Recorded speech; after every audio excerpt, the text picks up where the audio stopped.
was in there! Hoover 5 immediately squeaked. The rest of the Hoovers pivoted to him. When he stopped vibrating, he moved to Hoover 1 and whispered the disturbing results of his quick scan. Very good, H5, Wing interrupted. What did you want him for?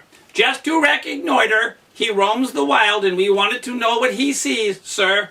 That's crap! And he hopped to standing, held the gun down the mouth of the shredder, tapping the blades with it, rapping it harder each time. The impacts echoed rudely out of the chute. We hired him to watch Dan! Frantically shrieked out of the hovering can. We put an implant on him and it went blank. We're here to find out why. Do you like Swing Low, Sweet Chariot, that old, distinctly American Negro spiritual, sir? Yeah, great. I love that song. A quick glance at Dan. He'd never heard of it either. Then you put it back, sir. Hoover 4 leaned and whispered. Hoover 1 added. And enlarge it. The bobbing accented their agreement. And we live. Right, sirs? The 6 fully analyzed the pile double time, gaining a practical respect for the shredder their property was held over. Then regrouped and ran the enormous series of programs that were needed to regain their sound. Each made a tiny adjustment, then another. After several minutes, the changes added up to the result they wanted, and they tuned their voices to each other. There was no curtain to prep behind, so the audience got to watch as the 6 bickered about moves and parts. It was obvious that they were not one unit. No central programming coordinated them into a many-headed machine.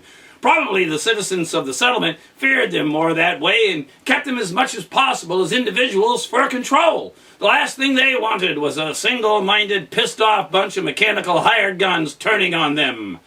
But the effects of their wars, with the bombs that made everything come alive and unexpectedly keep changing, was very strong. The people could hide from it in their safe zones, but they couldn't keep the Hoovers running out into it without it acting on them. The 2 spectators played their part, juicing the occasion by sitting on the edge of their seats, eyes all wide, hands gripped, knuckle white, as if in passionate prayer. Oh, groupies! Ha! The Hoovers' spontaneous reaction to the sight of them was to whip a checkered tablecloth out from under the lamp and bottles that sat on it and adorn the lead singer with a cape. With a dip to the right and the soft flap of a bare foot on a wooden stage, the performance started. Hoovers in a line, humming musical background melody till the lead voice smoothed forward, deeply pacing out. Well, now I looked over Jordan, and what did I see? There were sounds of finger snapping, feet tapping, and hand clapping. But no musical instrument made it to the show. The coming for to carry me home chorus filled the room from the floor up and lifted Raven off his perch. The power was the simplicity. The song wasn't an excuse to indulge their strong, beautiful voices and vocal exercise. The sextet gave themselves completely over to the qualities of the heart. This was not singing, it was church on Sunday and telling the truth. Well, the swinging and swinging and swaying, the planned slow dipping spins, the ones that would start and then would follow each other one after the other down the line, might have been overdone.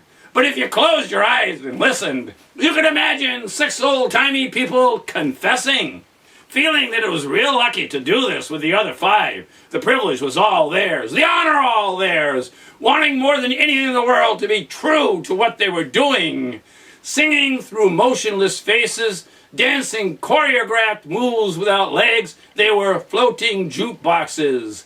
But that lack of expression made their music so much more poignant. You didn't watch, you imagined. Not too long and not too short, the song was sung as soulfully as it has ever been performed. They sounded real good. The Hoovers loved themselves, too. When done, the group fully extended their manipulator arm out from the middle of the chest and high-fived each other to the applause of Wing and Dan. As promised, The gun was taken to a side building to operate on. The doctors closed the door behind them, leaving the anxious parents to pace. It only took a minute to cut the loose cloth at the end of the shaft, fold it back over the tip of the barrel, and glue it down to make it look larger. But the pair stayed several minutes longer. Yeah. Their calculated pause had the desired effect on the troubled group. Although the difference was only slight, little changes mean a lot to sharp sensors. Woo! They all cooed as Wing brought it out, held high over his head. He slipped it into place. The covering of the gun was a wrinkled, rubberized elastic bag that surrounded its base.